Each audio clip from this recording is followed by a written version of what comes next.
আজ ২৬শে মার্চ মহান স্বাধীনতা দিবস উপলক্ষে সাভারের জাতীয় স্মৃতিসৌধে শহীদদের প্রতি শ্রদ্ধা জানাতে ভিড় করেছেন বিভিন্ন শ্রেণী পেশার মানুষ ও রাজনীতিবিদরা।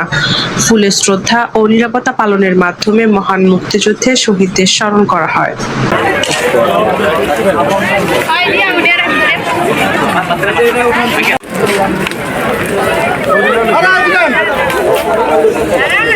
ফুটপাতে নাই তাদের থাকার মতন বাড়ি, জীবন তাদের থেমে গেছে, কেড়ে নিয়েছে মুখের হাসি।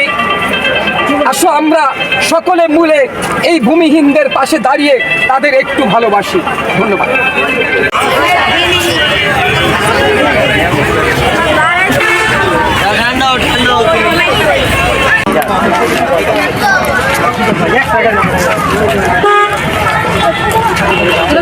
Only leader 7